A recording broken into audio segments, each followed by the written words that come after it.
Damos comienzo a un nuevo programa.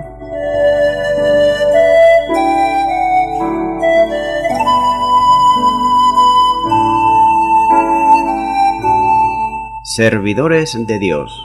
Quien te habla es Manuel Cornejo.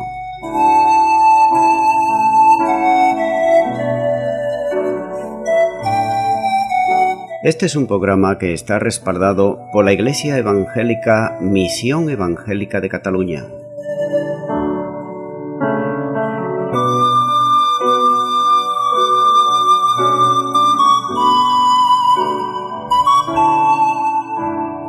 Estamos situados en la ciudad de Sabadell, en la avenida Matadepera número 239.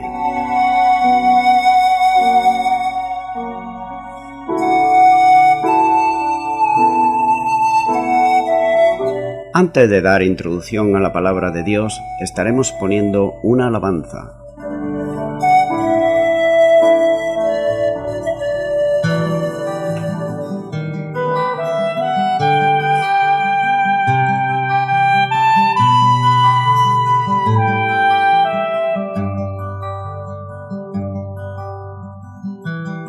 Al final del camino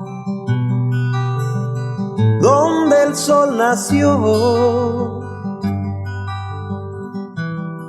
encontré un espino que me reveló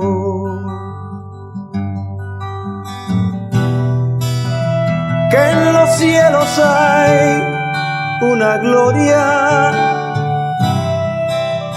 para el que sufrió aquí,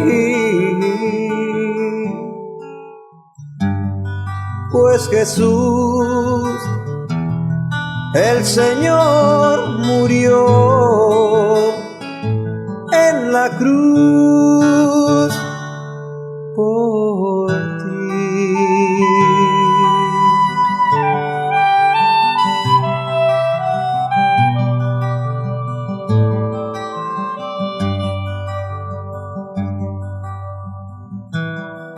Al saber que Él vino, canto la canción. Cuando sufro en mi destino la desolación,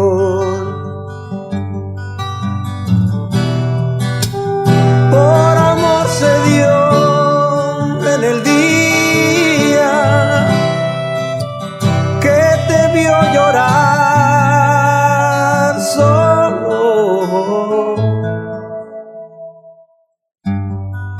y calmó tu dolor amargo y la luz brilló en ti.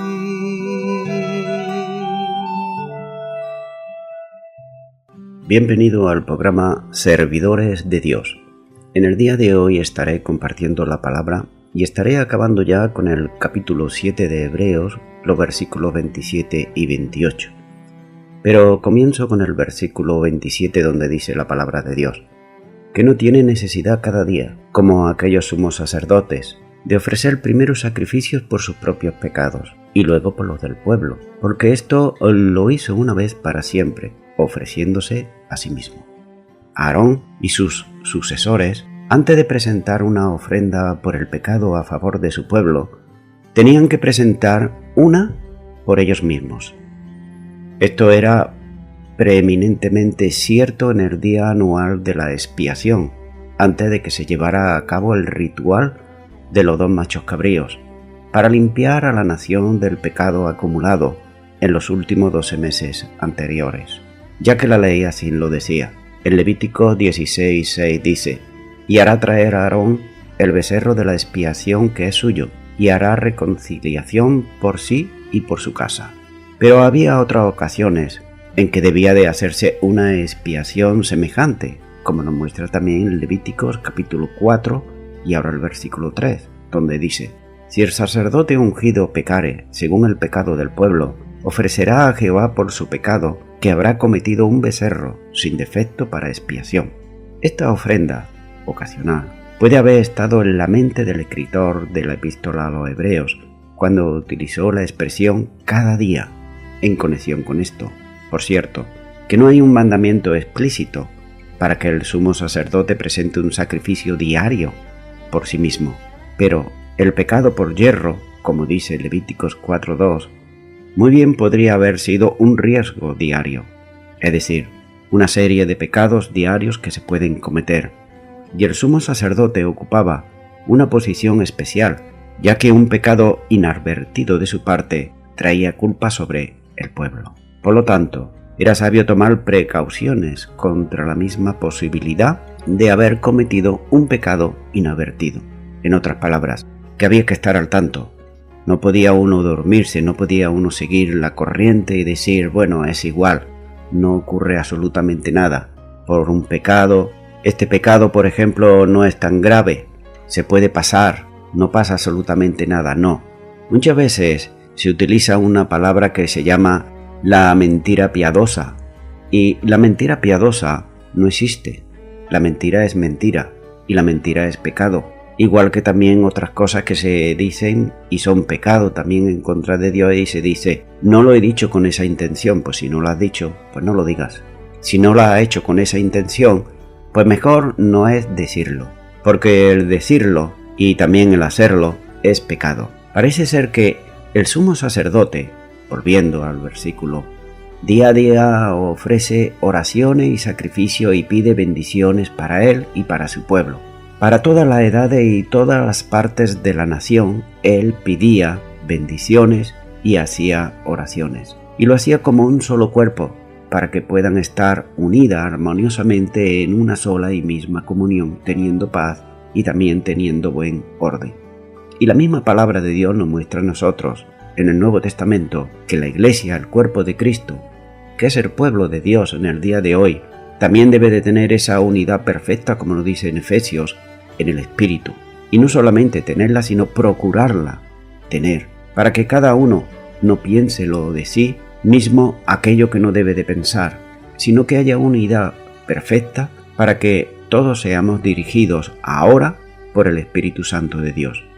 Los sacrificios permanentes, tanto de oblación de harina que los sacerdotes ofrecen por ellos mismos, y la oblación de los 2 corderos que tienen orden de ofrecer a favor de la nación, la oblación de harina que los sacerdotes tenían orden de ofrecer por ellos mismos, como nos dice Levítico 6 y versículo 20, no era una ofrenda pro forma por el pecado, y por cierto, puede inferirse de los términos de la prescripción que era presentada solo en el día de su ungimiento, en el caso perpetuamente, como dice el Levítico 6:20. Significaría cuando cada nuevo sacerdote es ungido por primera vez, y no para hacerlo cada día.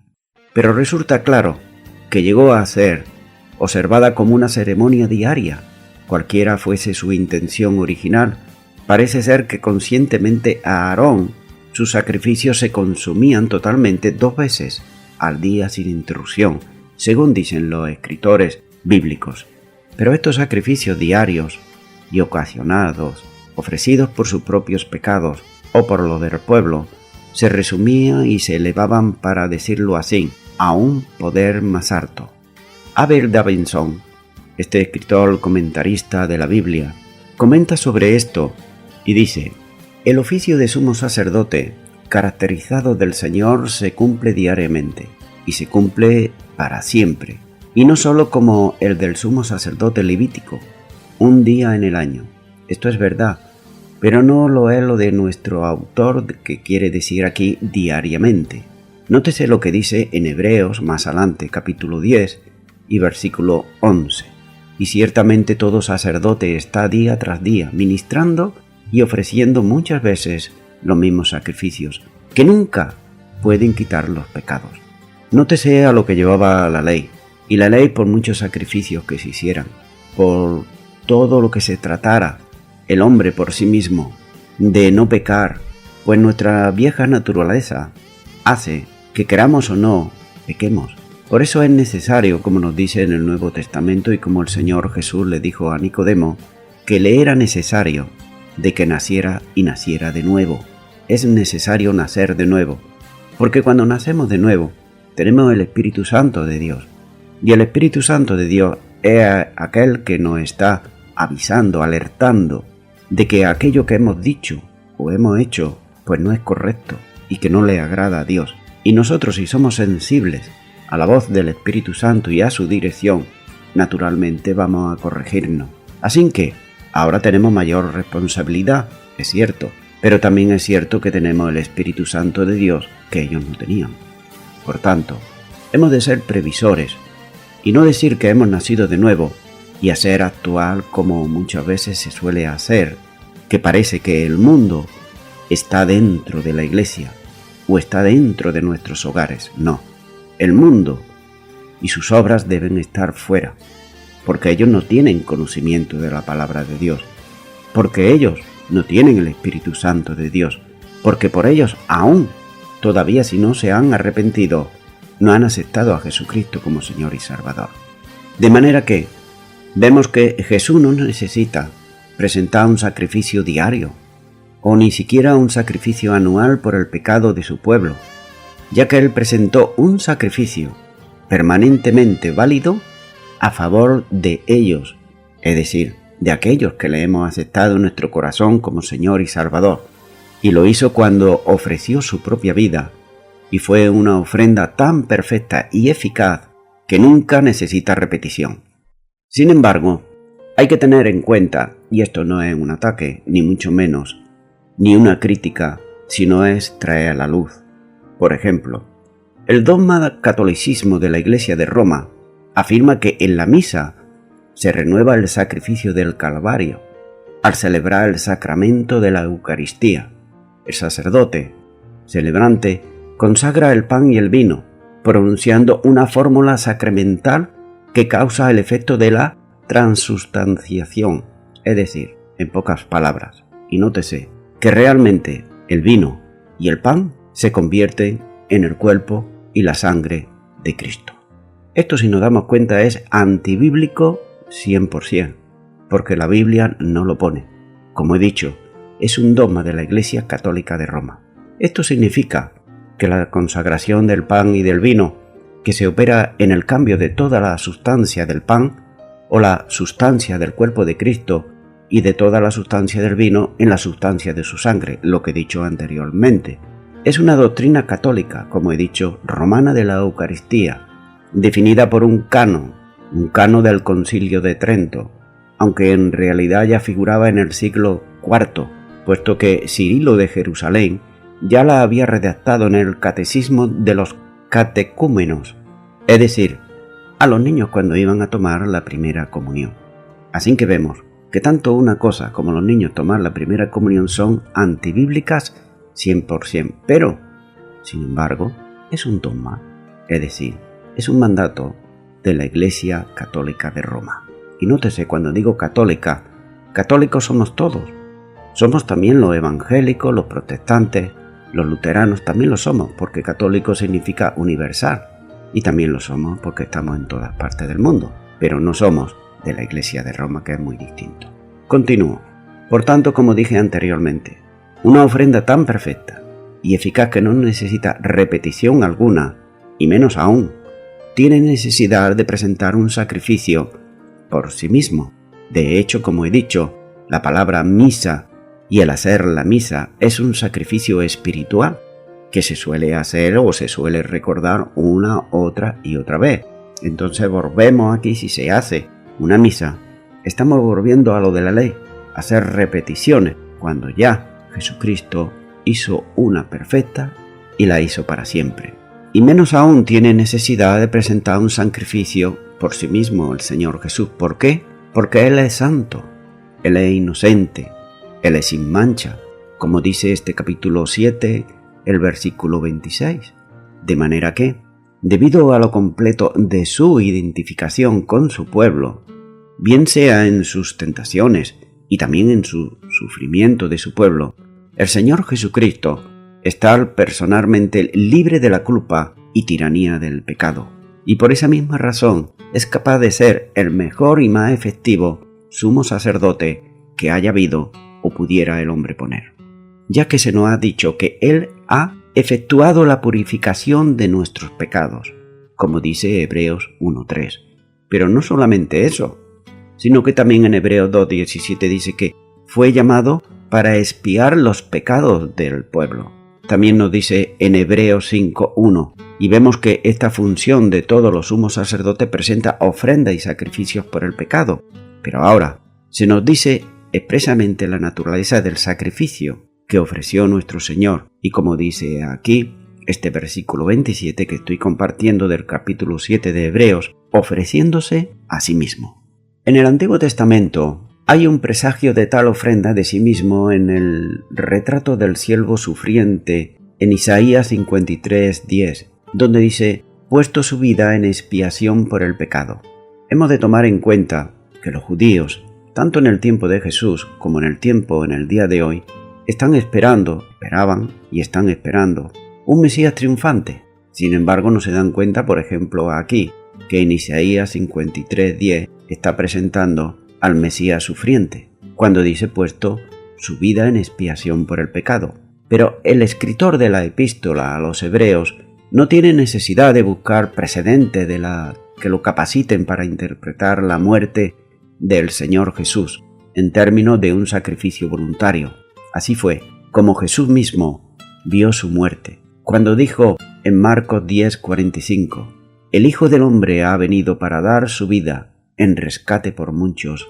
Y también en Marcos 14:24 dice, y les dijo, esta es mi sangre del nuevo pacto que por muchos es derramada. Claramente indicaba que se estaba presentando a Dios como sacrificio por otros, él mismo. Y cuando llegó la hora y él fue extendido sobre la cruz, en lugar de tener su corazón lleno de amargura, de resentimiento contra sus ejecutores o con sentimientos de reproche en contra de Dios por permitir que esto le sucediese precisamente a él, él ofreció su vida a Dios como un sacrificio para su pueblo. Cuán aceptable ante Dios fue este sacrificio y cuán efectivo en la purificación del corazón y la vida.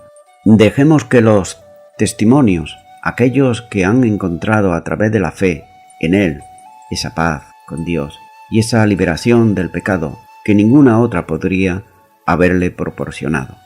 Y así es. Dios envió al mundo y envió a un Salvador. No envió una religión, no envió una tradición, envió un libertador, un Salvador, a su Hijo, a Jesucristo. Así que tanto el Evangelio, la esencia del Evangelio es una persona, y es la persona del Señor Jesucristo. Él es el único que puede dar salvación a la persona que está buscando a Dios, que necesita reconciliarse con Dios. No es la Iglesia, como también se ha anunciado durante siglos en cuanto a la Iglesia Católica Romana, que era la Iglesia la que impartía, la que daba la gracia, la que daba la salvación. No, la Iglesia no da absolutamente nada. La Iglesia lo que tiene que hacer es predicar el Evangelio, y la decisión es personal de cada persona de aceptar a Jesucristo como Señor o no aceptarle. Es individual de cada uno. Continúo ahora con Hebreos 7 y el último versículo de este capítulo 7, el 28, donde dice: porque la ley constituye sumo sacerdote o débiles hombres, que las palabras del juramento posterior a la ley, al Hijo, hecho perfecto para siempre. La ley dada por Dios a Moisés ha sido comparada con el juramento que Dios hiciera siglos más tarde. En ambos casos, la promulgación de la ley y la formulación del juramento es Dios quien instruye. En primer lugar, el instruyente, un sumo sacerdote, y luego instituye a su Hijo. Hay que hacer notar que la institución de sacerdocio tuvo lugar en la primera parte del periodo de 40 años en el desierto, cuando el pueblo de Israel iba camino a la tierra prometida de Canaán. El juramento, sin embargo, fue hecho en siglos posteriores, como repito otra vez el Salmo 110, versículo 4, que tanto he mencionado en este capítulo 7, donde dice: juró Jehová y no se arrepentirá. Tú eres sacerdote para siempre según el orden de Melquisedec. De manera que la ley instituye sumo sacerdote a los hombres que son débiles, dice este versículo 28. Pero el término débiles no se refiere a las dolencias físicas, o a que esté enfermo, a que tenga una dificultad física, no, ya que Jesús compartió a él también nuestras debilidades cuando estuvo aquí en la tierra, como dice Hebreos 4:15. Pero, en cambio, tiene más bien que ver con nuestra condición pecadora, y es por ende un sinónimo de pecado. Dios instituye sumos sacerdotes que son débiles, que son hombres, a causa de su estado pecaminoso.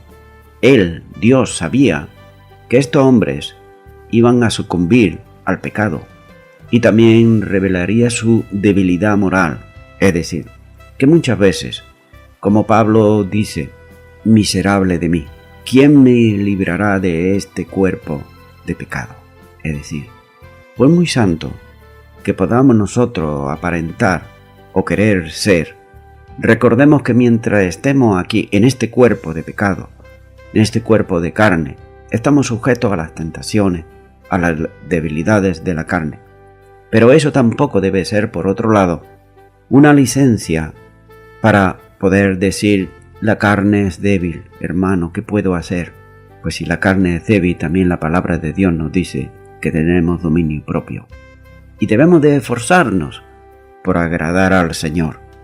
De manera que el escritor ha escogido aquí el término débiles, quizás a propósito para hacer una distinción entre el pecado cometido por la debilidad y el pecado perpetuado deliberadamente, es decir, el pecado que se hace a conciencia, ya que un sumo sacerdote que pecaba intencionadamente no podía permanecer en su cargo.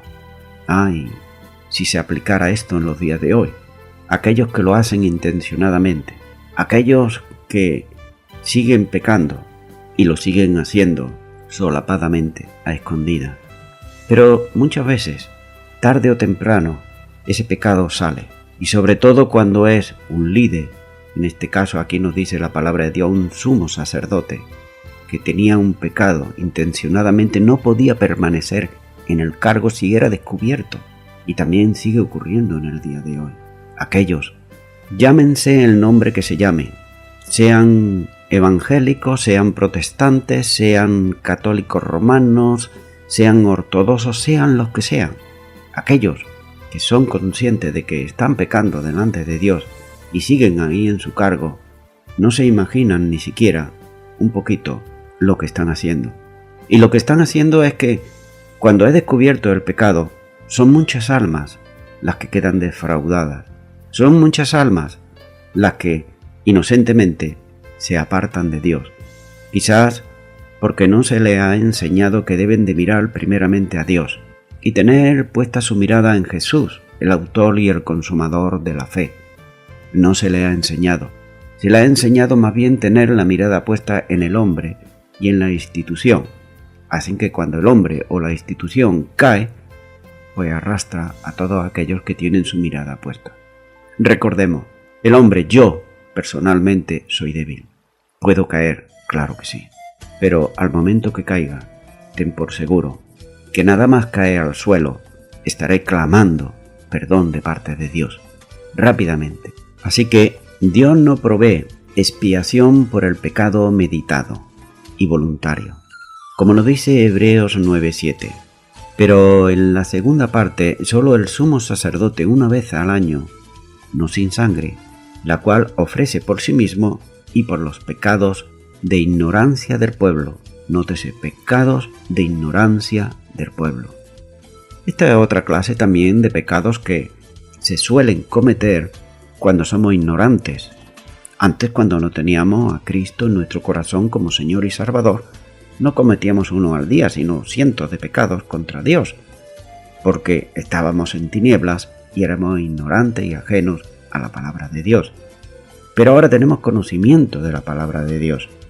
¿Y ahora qué debemos de hacer? Pues tratar de no ser ignorantes. Y si no somos ignorantes, pues no vamos a pecar en contra de Dios. Otra cosa muy distinta es lo que he dicho anteriormente: pecar deliberadamente, es decir, a conciencia. Por tanto, vemos que Dios colocaba sumos sacerdotes, pecadores, en su cargo mediante la ley. Él instituyó a su Hijo como sumo sacerdote por medio de un juramento. Nótese que es muy distinto, por medio de un juramento. Por tanto, la superioridad del Hijo sobre el sumo sacerdocio aarónico es aquí demostrada suscitadamente por el escritor de la epístola a los Hebreos, dando que la formulación del juramento era de mayor importancia que la promulgación de la ley. Pero una ley puede ser derogada, pero un juramento mantiene su validez para siempre. Repito, porque esto es muy importante. Una ley puede ser derogada, pero un juramento mantiene su validez para siempre. El Hijo no está sujeto a debilidad o cambio, puesto que Él ha sido hecho perfecto y perfecto para siempre.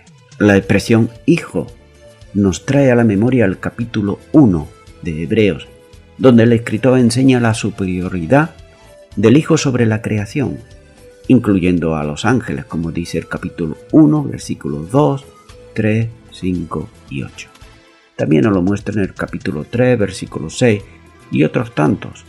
Así que el Hijo es eterno. Los sumos sacerdotes eran y son mortales, y por consiguiente también son temporales. El Hijo es sin pecado y por lo tanto es perfecto. Los sumos sacerdotes son pecadores y ellos mismos necesitan redención de parte de Dios. El Hijo, a causa de su sufrimiento en la cruz, ha sido hecho perfecto, como nos dice el capítulo 2 de Hebreos, versículo 10. Y debido a esta perfección, Él es capaz de salvar completamente a aquellos que se acercan a Dios por medio de Él, como nos dice el capítulo 7 de Hebreos, versículo 25. Al terminar este capítulo 7 de Hebreos, es necesario considerar algunos detalles muy importantes de este capítulo. Por ejemplo, Melquisedec. Melquisedec es mencionado solamente 2 veces en todo el Antiguo Testamento, como es en Génesis 14:18 y el Salmo 110, versículo 4. Solamente hay. El escritor de la epístola demuestra su pericia teológica al explicar el sacerdocio de Cristo según el orden de Melquisedec, aquí, utilizando estos 2 versículos que acabo de mencionar. Desde un punto de vista de nuestros días, los argumentos del escritor dan la impresión de ser algo forzados. Estos argumentos pareciera que él atribuye a los pasajes del Antiguo Testamento que mencionan a Melquisedec más de lo que ha dicho los pasajes y dicen en realidad. Pero sin embargo los lectores originales, que eran hebreos, por tanto ellos creían, por un lado, que el sacerdocio levítico instituido divinamente era inviolable, inamovible, y sabían que el sacerdocio de Aarón tenía que ser perpetuo, puesto que Dios mismo había ordenado el sacerdocio por medio de la ley. De manera que el escritor de Hebreos contesta las objeciones de los lectores de la escritura del Nuevo Testamento, analizando la diferencia que había entre el sacerdocio aarónico y el orden superior de Melquisedec. Estas diferencias estriban en la ausencia de genealogía para Melquisedec, el homenaje y el diezmo que Abraham le rinde a Melquisedec, y la confirmación de sacerdocio de Melquisedec por medio de un juramento siglos después del establecimiento del sacerdocio levítico por medio de la ley. Vemos que la evidencia que demuestra el designio de Dios de terminar con el sacerdocio temporal de Aarón e inaugurar el sacerdocio eterno de Melquisedec es irrefutable. Jesús, a quien el escritor se refiere indirectamente y que finalmente es mencionado por su nombre, ha llegado a ser sumo sacerdote según el orden de Melquisedec y por tanto es fiador de un mejor pacto, como nos dice Hebreos 7:22. Ya en este pasaje anterior, el escritor describió las características del sumo sacerdote. Por ejemplo, en Hebreos 2, 17 y 18, en Hebreos 4, 14 y 15, en Hebreos 5, versículos 1 al 5, y en Hebreos 7, 26 al 28, este capítulo, el escritor centra su explicación de sumo sacerdote celestial en la santidad, la inocencia, el sacrificio y la perfección. El tema de la perfección de Jesús, instruido en el capítulo 2, versículo 10 de Hebreos, es insinuado también en el capítulo 7, versículo 11, y culmina con las palabras estas: el Hijo ha sido hecho perfecto para siempre. Voy concluyendo ya con esto. Hay mucho en este argumento que nos resulta difícil de comprender. Muchísimas cosas. De hecho, muchas veces en la Biblia hay capítulos enteros que se pueden leer, como se suele decir, de seguido, de carretilla, pero que se leen por leer. Pero muchas veces también hemos de escudriñar, hemos de pararnos un poquito a tratar de comprender aquel significado por el cual se está mencionando a tal o cual personaje y por qué se están diciendo ciertas cosas. Se nos habla en términos aquí, en este capítulo 7, del ritual y de la ceremonia de hace mucho tiempo, y que pareciera que ya están pasadas de tiempo, que ya están pasadas de moda, que eso ya pasó, que eso ya fue para otro tiempo. Pero hay algo eterno que permanece para siempre. ¿Y qué es? Es sencillamente que el hombre, tanto en aquel tiempo del Antiguo Testamento como en los días de hoy, en estos mismos días, el hombre busca a Dios, de una o de otra manera, correcta o incorrectamente. Yo sé que hay muchos hombres y mujeres en el día de hoy, miles y millones, que buscan a Dios, y lo buscan desesperadamente, y se arriman a cualquier sitio, a cualquier lugar donde se hable de Dios. Y la mejor manera de acercarse a Dios es a través de su palabra. Es ahí donde Él habla a la humanidad, al hombre y a la mujer, para que se acerquen a Él. El primer paso siempre lo da Dios, a través de cualquier medio de comunicación, como es este el caso, pero lo puede hacer también escuchando la palabra de Dios. Y cuando se escucha la palabra de Dios, esto produce fe en nuestro corazón si realmente estamos buscando a Dios y no estamos buscando una institución o una religión. Por tanto, como he dicho, el hombre busca la presencia de Dios. Y cuando digo hombre, incluye a toda la humanidad, sin importar la raza, ni el color, ni la sociedad en la cual el hombre pueda vivir, sea rico o sea pobre. El pecado del hombre, el primer Adán, levantó una barrera entre Dios y Adán y Eva. Y esto fue porque ellos pecaron. Y nosotros, en el día de hoy, hemos adquirido también esa vieja naturaleza pecaminosa que nos separa de Dios. Pero Dios quiere que nos reconciliemos con Él. Así que vemos que el hombre, mientras que no encuentre a Dios, vemos que son hombres y mujeres que no tienen descanso, que no tienen paz, que nada les llena, que nada les satisface, porque hay algo en su corazón que está ahí, hecho para ocupar el sitio de Dios, y el hombre no puede llenarlo con cosas ni con personas normales como él, solamente con Jesucristo, que Él es el sumo sacerdote, que Él puede presentar ofrendas y Él puede abrir un nuevo camino para que los hombres se vuelvan a Dios. Amigo y amiga que me está escuchando, la reconciliación del hombre con Dios no se logra por medio de obras que el hombre puede hacer, aunque sean muy nobles, que sean con muy buenos sentimientos, con muy buenas intenciones. Pero Dios dice que toda obra que haga el hombre para agradarle a Él es como trapo de inmundicia para ganarse el cielo. No podemos ganarnos el cielo por nuestras obras, sino por el arrepentimiento. Tampoco nos da licencia el hacer buenas obras para acercarnos a Dios, el no haber matado como muchas veces se dice. Sin embargo, si hemos mentido y robado, aunque sea un lápiz, o hayamos llamado por teléfono alguna vez fuera de nuestro teléfono, a escondidas, pues eso es robar. Y como he dicho, coger un lápiz también es robar. Y mentir, así que todos somos pecadores, como nos dice la palabra de Dios. Por cuanto todos pecaron, todos están destituidos de la gloria de Dios. Así que es lo que hemos de hacer. Vemos que la única manera de reconciliarnos con Dios es por medio del Señor Jesús. Y hemos de reconocer delante de Él que somos pecadores, ya que en numerosas ocasiones hemos transgredido las leyes de Dios, sus mandamientos y sus estatutos. Pero Jesús, aparte de ser sumo sacerdote para siempre, también fue quien Él murió en la cruz del Calvario, y murió por tus delitos, mis pecados, tus pecados. Amigo y amiga oyente, si tú así lo sientes y deseas reconciliarte con Dios a través de Jesucristo, pues yo te animo a que tú puedas hacer una oración invitándole a Él a que perdone tus pecados, a que venga a tu corazón. La mejor manera de hacerlo es a través de esa oración. Si no sabes hacerla, pues yo te invito ahora a que tú repitas conmigo una sencilla, muy fácil oración. No es siempre la misma, pero sí el pedirle perdón al Señor e invitar a que Cristo venga a nuestro corazón.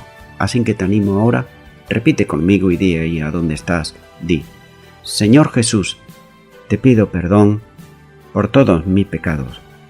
Me arrepiento de ellos.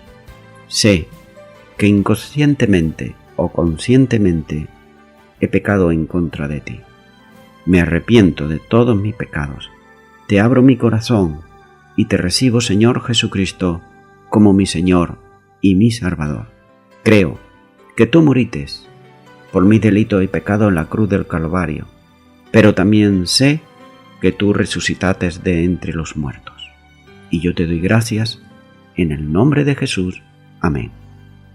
Bien, amigo y amiga, si tú has hecho esta oración de todo tu corazón, pues tú ahora te empezarás a dar cuenta de aquello que es pecado y lo que no es pecado. Si realmente buscas a Dios y deseas agradarle en todo, es necesario que también leas su palabra para saber lo que Él quiere de ti. Él tiene un propósito para tu vida y ese propósito se llevará a cabo en el momento de que tú dispongas, como has hecho ahora, tu corazón, pero también dispongas tu vida para seguirle a Él. Lee los evangelios. Congrégate en una iglesia cristiano-evangélica donde se predique la sana doctrina, la palabra de Dios. Congrégate ahí y podrás crecer espiritualmente. Y a toda la audiencia, nuevamente me estoy despidiendo de todos ustedes y será Dios mediante. Hasta el próximo programa. Que Dios os bendiga a todos.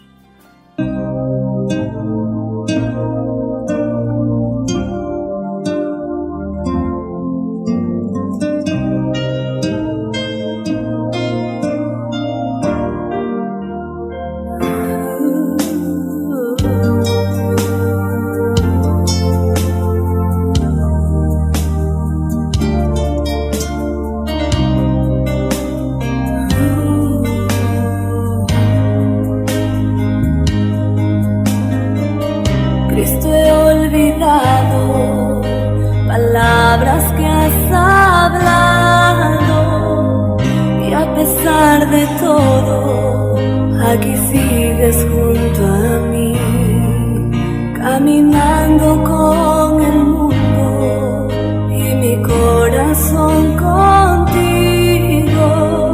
Perdona mis ofensas, restáurame, Señor.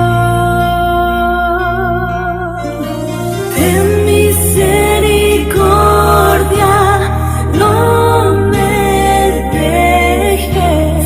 Ten misericordia de mí. Ten misericordia, no me dejes. Ten misericordia.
esté fluyendo en mí. Hoy me inclino en tu presencia y me rindo a tu grandeza. Que tu gracia siempre brille como faro en alta mar.